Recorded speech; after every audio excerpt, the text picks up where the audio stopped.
ورحمة الله وبركاته. الحمد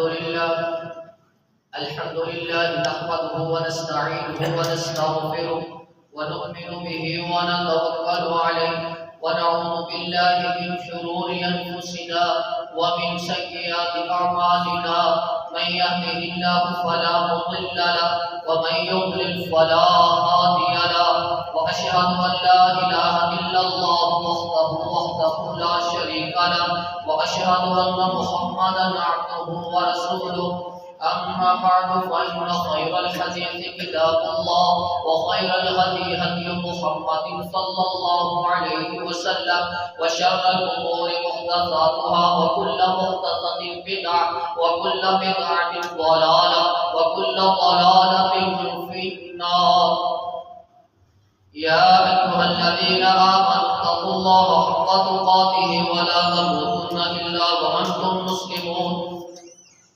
يا أيها الناس اتقوا ربكم الذي خلقكم من نفس واحدة وخلق منها زوجها وبث منهما رجالا كثيرا ونساء واتقوا الله الذي تساءلون به والأرحام إن الله كان عليكم رقيبا.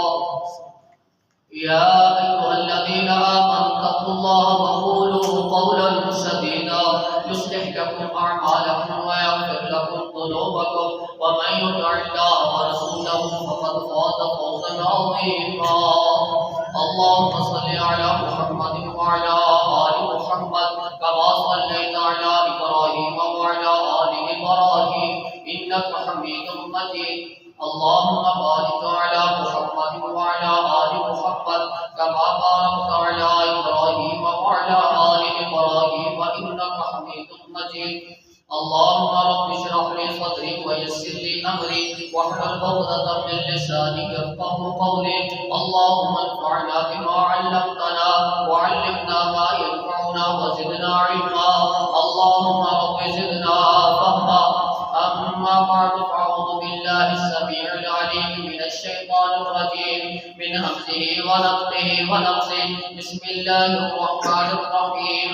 والفجر وليال عشر والشفع والوتر. وقال الله تبارك وتعالى في مقام آخر لن ينال الله لحومها ولا دماؤها ولكن يناله التقوى منكم. فالقسم کی حمد و ثنا اللہ احکم الحاکمین کی ذات کے لیے. درود و سلام امام الانبیاء خاتم الانبیاء جناب محمد رسول اللہ صلی اللہ علیہ وسلم کی ذات پر. والفجر ولیال العشر، فجر کی قسم اور 10 راتوں کی قسم، جفت اور باغ کی قسم.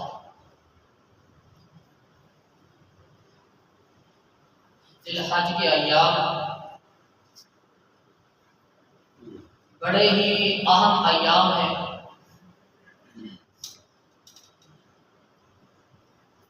اللہ رب العزت کو سب سے زیادہ محبوب ایام یہی 10 ذی الحج ہے.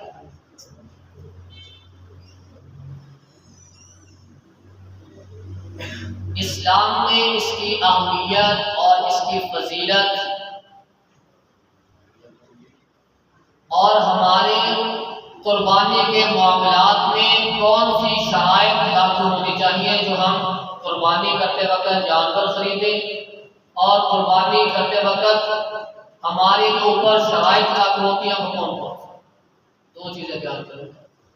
ایک ایام کی فضیلت کیا ہے، دوسرا قربانی کے جانور ان کی شرائط ہے.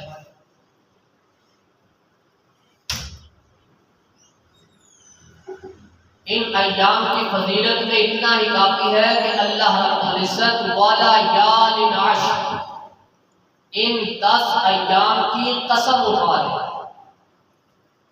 جس چیز کی اللہ رب العزت قسم اٹھائے اس کی اہمیت اتنی کافی. آپ علیہ الصلوۃ والسلام نے فرمایا مَلْ عَمَلُ فِي أَيَّامٍ أَفْضَلُ مِنْهَا فِي هَذِهِ قالوا ولا الجهاد قال ولا الجهاد الا رجل خرج يخاطر بنفسه وماله فلم يرجع بشيء. اللہ کے رسول صلی اللہ علیہ وسلم نے فرمایا ان دنوں سے زیادہ افضل ایام کوئی یوم، ان دنوں کے اندر کیے ہوئے عمل اللہ رب العزت کو سب سے زیادہ پسند. اللہ کے رسول بولا جہاد، کیا جہاد بھی ان دنوں کی فضیلت کو نہیں پہنچے گا؟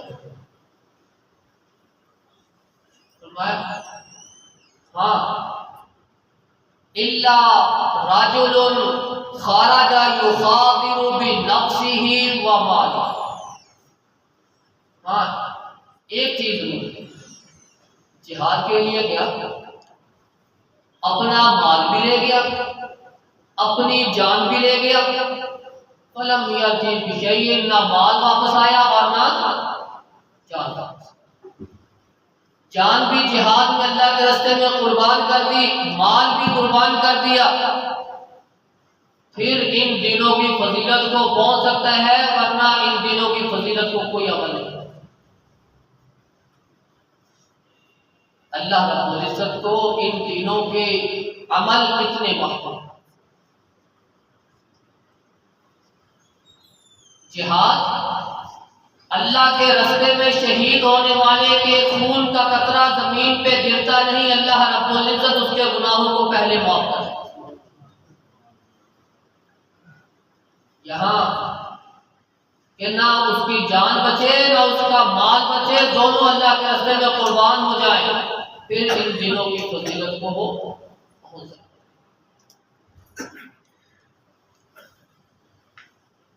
اعظم الایام عند اللہ یوم النحر و یوم القر. پہلی بخاری شریف کی روایت ہے. ان ایام میں سے اللہ کو سب سے زیادہ دن جو محبوب ہے، جو عظیم ہے، وہ ہے یوم النحر. 10 دن تو فضیلت والے ہیں ہی ہیں، 10 دنوں میں بھی ایک دن ایسا ہے جو اللہ کو ان 10 دنوں سے بھی زیادہ محبوب ہے، یوم النحر، 10 ذی الحج. اللہ رب العزت کو بڑا یہ عظیم ہے.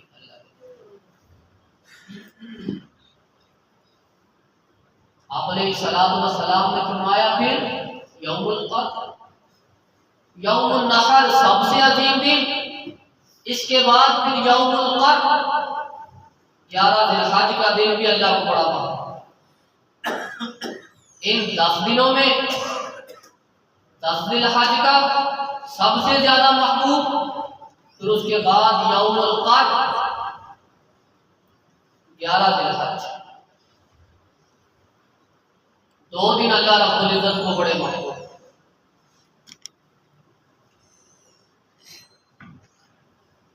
ان دنوں میں ہماری جو ذمہ داری ہے وہ یہ ہے کہ ہم ہر صورت اپنی زبان کو تکبیرات کے ساتھ رکھیں. یہ ہماری ذمہ داری. اپنے جسم کے اعضاء کو اللہ رب العزت کی عبادت میں لگائیں،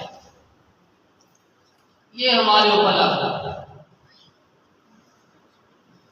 جتنے گناہ ہیں ان گناہوں سے اپنے آپ کو دور کر لیجئے، یہ ہماری ذمہ داری ہے. جب اللہ کے احکامات کو ہم پورا کریں گے، اپنے جسم کے اعضاء اور اپنی زبان کو اللہ کے ذکر میں لگائیں گے، گناہوں سے اپنے آپ کو دور رکھیں گے، اس اللہ کی رحمت سے ہم ان ایام کی فضیلت کو پائیں. اگر اتنے عظیم دنوں میں بھی ہم نے اپنے آپ کو تبدیل نہ کیا، اپنے اعضاء کو، اپنی زبان کو اللہ کے ذکر و اذکار میں نہ لگایا، اس کی عبادت میں اپنے آپ کو مصروف نہ کیا، تو پھر ہماری زندگی کا جو مقصد ہے وہ فوت ہو چکا ہے، پھر ہماری زندگی کا کوئی مقصد نہیں۔ جو مقصد ہے وہ ہم نے ختم کر دیا۔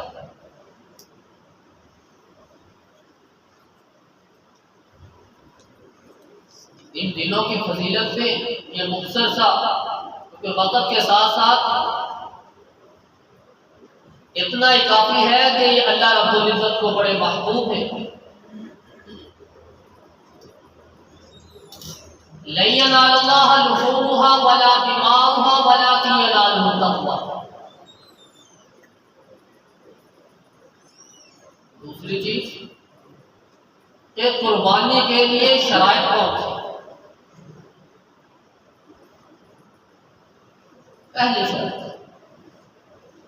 خلوص نیت، دل کے اندر خوف خدا، تقوی اور پرہیزگاری۔ جانور چھوٹا ہے، غریب ہے، طاقت اتنی تھی کہ وہ چھوٹا حصہ لے سکتا ہے، طاقت اتنی ہے کہ اس کے پاس چھوٹا سا جانور خریدنے کی ہمت تھی، اس نے وہ چھوٹا سا لیا، لیکن اس کے دل میں خلوص اتنا تھا، اس کی نیت اتنی خالص تھی کہ اللہ رب العزت کو یہ چھوٹا سا جانور بھی بڑے سے بڑھ جائے۔ جو بڑے بڑے خریدیں گے، نمائش کروا کے خریدیں گے، ان کے دل میں یہ تقوی خلوص نیت نہ ہوئی، ان کا وہ کروڑوں کا لیا ہوا جانور وہ ان کے پلے نہیں پڑے گا، ان کے لیے فائدہ مند ہے۔ لَن يَنَالَ اللَّهَ لُحُومُهَا وَلَا دِمَاؤُهَا وَلَٰكِن يَنَالُهُ التَّقْوَىٰ۔ اللہ رب العزت کو نہ خون پہنچتا ہے نہ گوشت پہنچتا ہے۔ ان جانوروں کی کوئی چیز اللہ رب العزت کو نہیں پہنچتی۔ وَلَٰكِن يَنَالُهُ التَّقْوَىٰ مِنكُمْ، اللہ رب العزت کو یہ تمہارے دلوں کی حالت پہنچتی ہے۔ تمہارے دلوں کی حالت کیا ہے؟ تم اللہ کے راستے میں ذبح کرنے جا رہے ہو، تمہارا دل اللہ کے بارے میں کہتا کیا ہے؟ کتنا یقین ہے، کتنا تقویٰ ہے، کتنا اپنے رب پہ بھروسہ ہے، کتنا توکل ہے۔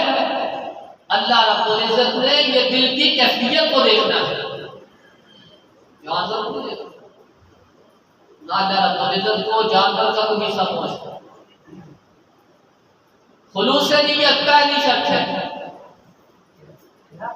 جب خریدنے لگو تو پہلے دل میں یہ سوچ لیجیے، یہ فکر کر لیجیے، یہ نیت رکھ لیجیے کہ خالص اللہ کا ہے، بس۔ جتنی ہمت ہے اس انداز سے، اس ہمت کے مطابق خرید لیجیے گا، اللہ رب العزت اس نیت کی وجہ سے یہ بڑھا۔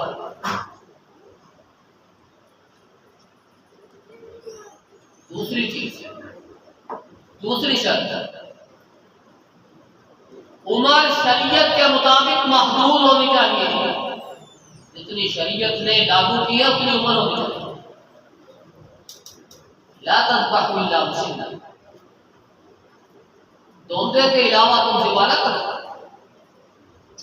جانور دوندا ہونا چاہیے۔ الا ان يعصر جزعۃ من اللہ، اگر دوندا میسر نہیں ہے، دوندا ملتا ہی نہیں ہے، مارکیٹ میں ختم ہو چکا ہے، منڈیوں کے اندر ختم ہو چکا ہے دوندا جانور، تنگی اتنی ہوگی۔ جزعۃ من اللہ، پھر اس وقت دمبے کی بھیڑ کی شکل سے، بھیڑ کی نسل سے پھر آپ کو خیرے کی جاتی، ادروائز دوندا ہی شرط ہے۔ ہمارے ہے نا کچھ لوگوں کے ذہن میں ڈال دیا گیا کہ اگر گھر کا پالا ہوا ہے تو وہ سال کا ہو جائے، قربانی سے ایک دن پہلے اگر پیدا ہو گیا وہ قربانی میں ذبح ہو جائے۔ خواہ وہ دمبے کی شکل ہو، خواہ وہ گائے کی شکل ہو، یا وہ اونٹ کی نسل میں سے ہو، یا وہ بکرے کی نسل میں سے ہو، لا تذبحوا الا مسنہ، شرط ہے کہ وہ دوندا ہونا چاہیے. الا ایوسر، اللہ کے رسول صلی اللہ علیہ وسلم کے الفاظ تنگی ہو گئی، دوندا ملتا ہی نہیں، مار پیٹ میں. پھر ہے جذع من الدان، بھیڑ کی نسل میں سے کھیرا. یہ جو ہے نا سال کا ہو جائے، گھر کا پالا ہوا، باقی کون سا جنگلوں میں پلتے ہیں، سارے گھروں میں پلتے ہیں، لیکن وہ دوسرے گھر میں پال جاتا ہے، ہم اس سے خرید لیتے ہیں. پلتے وہ بھی گھروں میں ہیں، جنگلوں میں نہیں پلتے بکرے، گھروں میں پلتے. یہ پتہ نہیں کس نے ڈال دیا، جو قربانی سے ایک دن پہلے پیدا ہو گیا وہ قربانی پہ کر لے، اس کی عمر پوری ہے. یہ نہیں، لا تذبحوا الا مسنہ، دوندے کے علاوہ سے بات کر،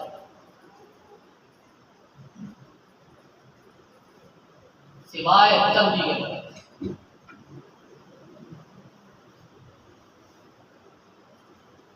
یہ 10 دن آپ کو پتا ہونا چاہیے کہ 10 دن پیچھے آ جاتی ہے عید ہر سال،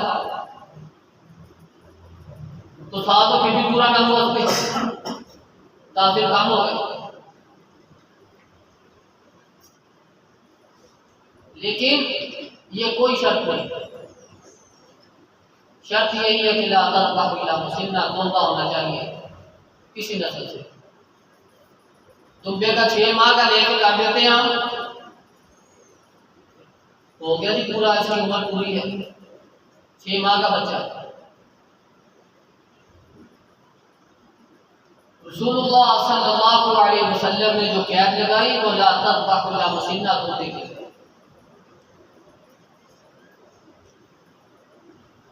تیسری شرط مختصر بیان کرنے لگا. آپ علیہ الصلوۃ والسلام نے فرمایا جس جانور کے اندر 4 عیب ہوں وہ جانور نہ خریدا، وہ جانور نہ خریدا. اربع لا تجوز فی الاضاحی، 4 جانور قربانی کے لیے جائز ہے. العوراء بین عورها، کاڑا ٹیرا ہے، اندھا ہے. جب جانور خریدو پہلے اس کی آنکھیں چیک کرو، آنکھیں پیلی تو نہیں، آنکھیں کالی تو نہیں، بہنگی تو نہیں، اندھا تو نہیں ہے، چیک کرو. اگر ان میں سے کوئی عیب ہے وہ قربانی کے لیے جائز ہے.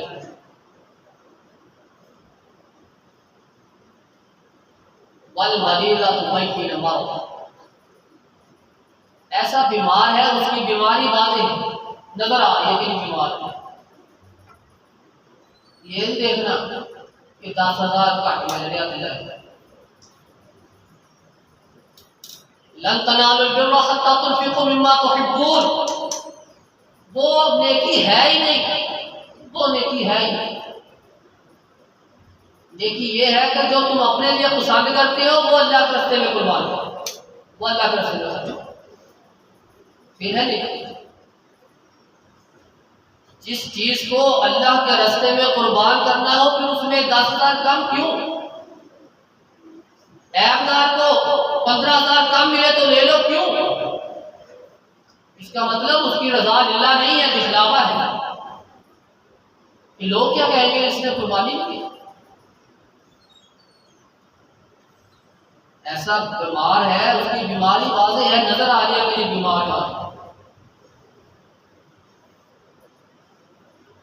کوئی بھی لے لیتے ہیں، ڈاکٹر چیک کرا لیتا ہے.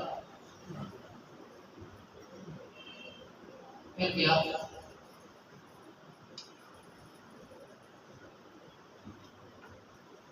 تیسری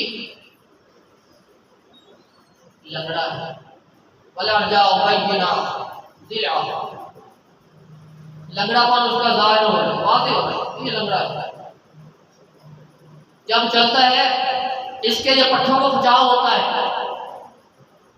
یہ چلتے وقت ایسے کرتا ہے پاؤں، یا اپنے ٹانگ کو کھینچتا ہے، پھر 2-3 دفعہ جھٹکے دیتا ہے، نظر آتا ہے کیوں لے گا؟ اور اکثر جانور لیے جاتے ہیں اس طرح قربانی نظر آتے ہوتے ہیں، جب چیک کرنے کے خریدنے میں جاتے ہیں 10-15 ہزار کم سے مل جاتے ہیں، وہ اس کی بیماری ہے وہ سامنے نظر آ رہی ہے، تو وہ جب اٹھتا ہے جب چلتا ہے تو ایسے ٹانگ کو 2-4 دفعہ ایسے کرتا ہے، نظر آ رہا ہے، لیکن لے لیتے اس کا یہ لنگڑا پن اس کا ظاہر ہونا قربانی کے لیے نہیں۔ اور چوتھا ہے ہڈیاں اس میں گوشت ہو ہی نہ، میک ہو ہی نہ، کمزور دیکھو لینا کمزور، ایسا جانور بھی قربانی کے لیے جائے۔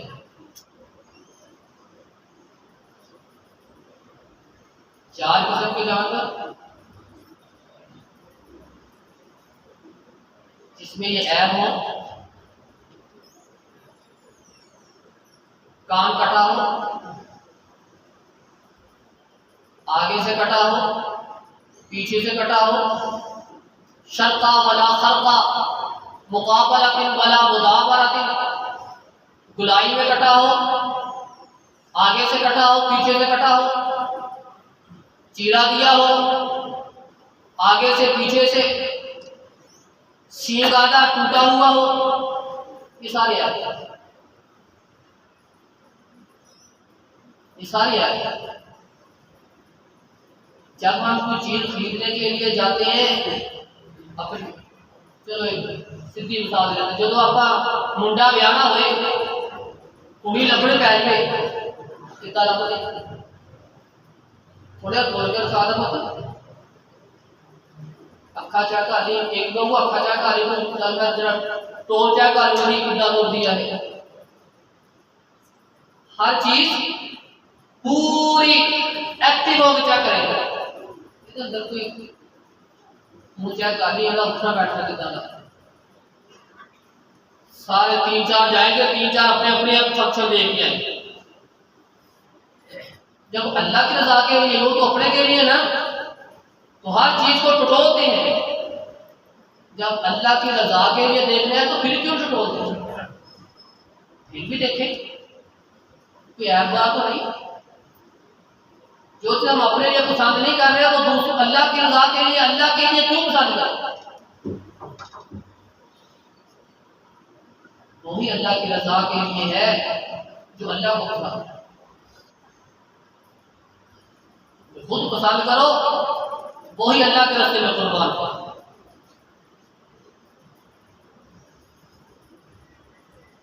مقررہ وقت، اگر 2-4 منٹ زیادہ ہو گئے تو ناراض نہ ہو، تھوڑی شرائط قربانی جانور سامنے سے لیے۔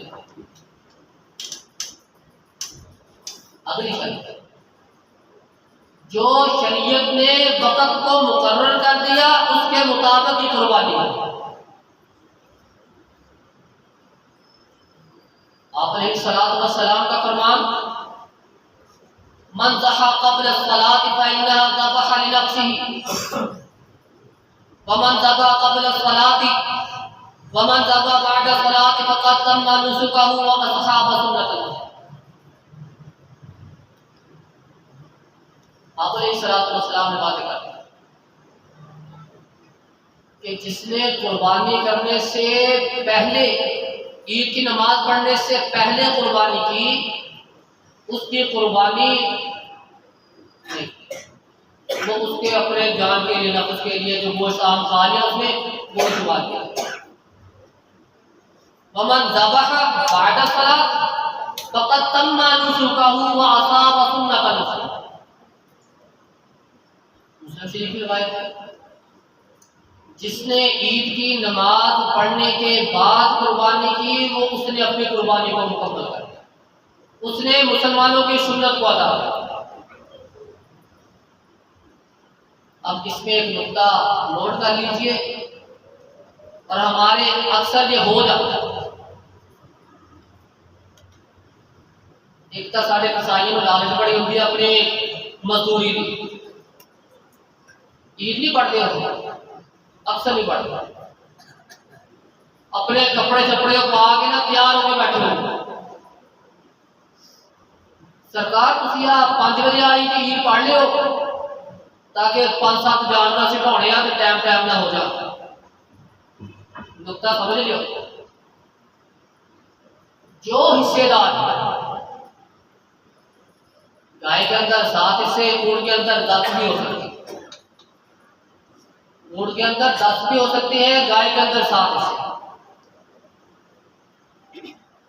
جس نے حصہ ڈالا ہے نا وہ اس بات کا اہتمام کرے گا کہ وہ عید کی نماز ادا کرنے کے بعد وہ قربانی کرے گا۔ یہ نہ ہو کہ ایک نے حصے دار نے عید پڑھ لی، اس نے جا کے جان بٹا آیا بس ٹھیک ہے، نہیں، جتنے حصے دار ہیں وہ سارے کے سارے عید کی نماز ادا کریں گے، پھر ان کی قربانی اللہ کے قبول ہوگی، ورنہ وہ عام گوشت۔ ساتھ کے ساتھ جو ہے حصے دار وہ نماز عید پڑھیں گے پھر قربانی۔ جو عید کی نماز پڑھتا نہیں ویسے قربانی کا لیتا، اس کی ویسی قربانی نہیں، وہ ویسے عام گوشت نہیں۔ قربانی کی قبولیت کے لیے ضروری ہے کہ وہ عید کی نماز ادا کرے گا۔ پھر یہ حصے دار اس بات کا خیال رکھے کہ سارے عید کی نماز ادا کریں، پھر اپنے جانور کو ذبح کریں، اور کوشش کیا کریں سارے ذبح کے وقت موجود ہوں، یہ ضروری ہے۔ عید کی نماز جو عید سے پہلے کرے گا، آپ علیہ الصلوۃ والسلام نے فرمایا وہ اس کی جگہ پہ دوسری قربانی کرے گا۔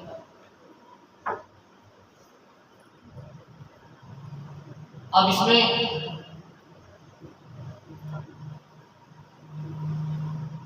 دو چیزیں ہیں، ایک نے جانور خرید لیا، جانور وہ مر گیا، اب اس کے پاس طاقت ہے، ہمت ہے، پیسے والا ہے، وہ اس کی جگہ پہ دوسری قربانی کرے گا۔ جو غریب ہے اس کے پاس طاقت ہی نہیں، اس نے پہلی بڑی مشکل سے خریدی تھی، لا یکلف اللہ نفسا الا وسعہا، اللہ کسی جان کو اس کی جان سے تکلیف نہیں دیتا، ہمت سے زیادہ تکلیف نہیں۔ اگر غریب ہے تو اس کے لیے ضروری نہیں، جو مالدار ہے وہ دوبارہ قربانی کرے، جس نے قربانی عید کرنے سے پہلے مشکی ہو گئی، وہ حصے دار ہو جو بھی ہو وہ دوبارہ پھر کرے، ورنہ وہ قصائیوں کو جس میں حصہ ڈالا ہے اس مالک کو پابند کرے گا کہ جب تک میں کہوں نہ اس وقت تک ذبح نہیں ہوگا۔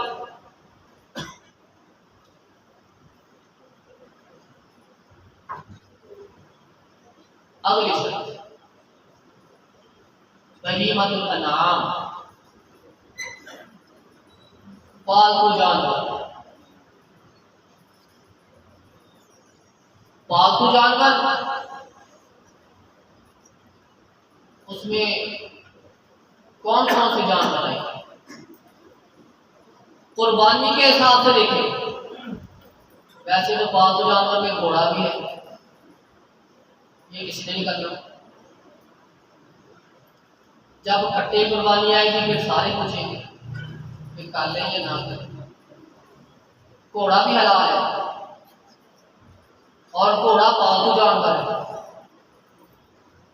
لیکن گھوڑے کی قربانی کسی نے بھی نہیں کرنی، نہ کسی نے پوچھنا۔ وہی مطلب نام میں اگر شمار کیا جائے تو گھوڑا بھی ہے،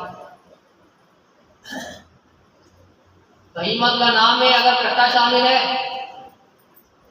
بھینس شامل ہے، تو کیا اس بہیمۃ الانعام جو قربانی کے لیے جانور ان میں شامل ہے کہ نہیں؟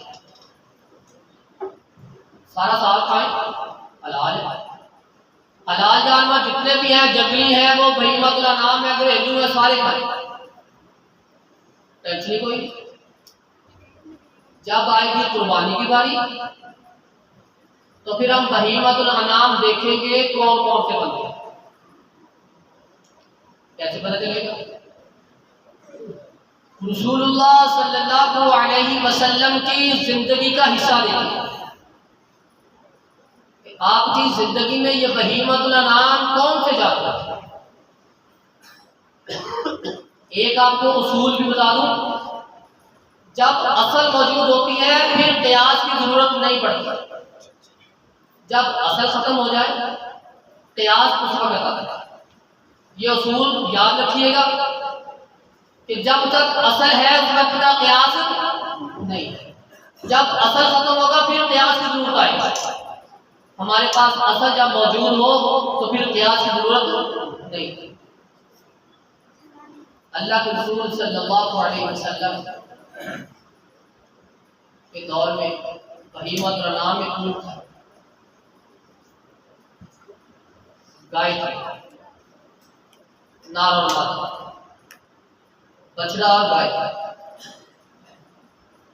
پیڑ دبا، بکرا بکری، یہ چار جانور جوڑا یہ رسول اللہ صلی اللہ علیہ وسلم کے دور میں بہیمۃ الانعام میں شامل ہے۔ اگر میں ہرن پالوں گھر میں تو بہیمۃ الانعام میں آئے گی، کیا قربانی جائز ہو جائے گی؟ جب تک ان چار جانوروں کی اصل موجود ہے اس وقت تک قیاس کی ضرورت نہیں۔ کسی نے آگے کبھی نہیں پوچھا قاضی صاحب آپ بتائیے بچے کی قربانی کر لیے کہ نہ کریں،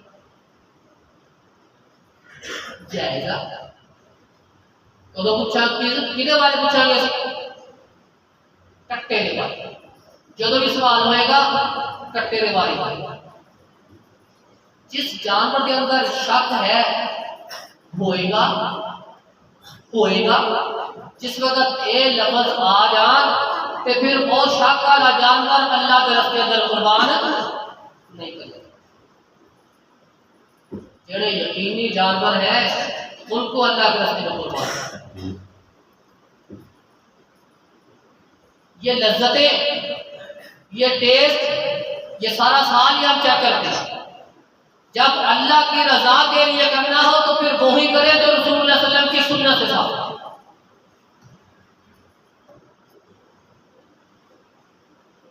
شک والا جانور، اس چیز کا خیال رکھیے گا، جب تک گائے اور بچڑا موجود ہے اس وقت تک کٹے اور بھینس کی ضرورت نہیں۔ ویسے کھائیں، حلال ہے، حلال جتنے بھی جانور ہیں سارے کھائیں، کوئی مسئلہ نہیں۔ اللہ رب العزت انہی جانوروں کو، انہی چیزوں کو جو اس نے مقرر کر دی، اس کے رسول صلی اللہ علیہ وسلم نے مقرر کر دی، ان کو اللہ کا سزا۔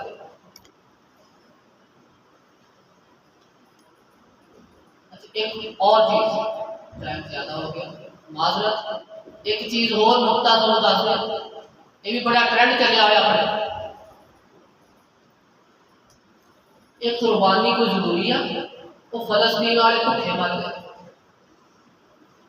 قربانی ضروری ہے، غریب بیچارے انہاں روٹی نہیں لبھدی، انہاں تعاون کیوں نہیں کرتے؟ انہاں تعاون کرو، قربانی کیوں؟ قربانی جنہیں کرنی ہے وہ پیسے فلسطین تک پہنچائے، کیوں؟ یہ کیوں؟ یہ کون سی شریعت ہے؟ یہ یہودی لابی نے ہمارے ذہنوں میں یہ بات بٹھا دی، جس کے پاس پیسہ ہے، جس کے پاس طاقت ہے وہ قربانی کرے گا۔ آپ علیہ الصلوۃ والسلام نے فرمایا طاقت ہونے کے باوجود وہ قربانی نہ کرے وہ ہماری عیدگاہ کے قریب نہ ہے۔ وہ قربانی کرے گا، تعاون کرے، وہ اس کا علیحدہ بیٹھا ہے۔ وہ جتنا کرے وہ سارے کا سارا مال فلسطین کو دے دے. یہ نہیں آپ کہتے ہم کہ ان کے ساتھ تعاون نہیں کریں، اور جتنا زیادہ ہو سکتا ہے اتنا کریں. وہ ہمارے مسلمان بھائی ہیں، وہ تکلیف میں ہیں، وہ مصیبت میں ہیں، لیکن یہ کہنا کہ قربانی چھوڑے ان کی تعاون کرے، یہ خطرناک معاملہ ہے. یہ نہیں ہو. قربانی ایک علیحدہ یہ عبادت ہے، اور جو ان کے ساتھ تعاون ہے وہ کہ علیحدہ عبادت ہے. دونوں چیزیں علیحدہ ہیں، دونوں کو اکٹھا نہیں کیا. اللہ رب العزت سے دعا ہے کہ اللہ رب العزت ہمیں اللہ کے راستے میں وہی قربان کرنے کی توفیق عطا فرمائے جو اللہ کے رسول صلی اللہ علیہ وسلم نے ہمیں بتلایا. ویسے ہی عمل کی توفیق عطا فرمائے جس طرح رسول صلی اللہ علیہ وسلم کی سنت ہے. اللہ رب العزت سے دعا ہے کہ اللہ رب العزت ہمیں صحیح مسلمان بن کے زندگی گزارنے کی توفیق عطا فرمائے. سبحان ربک.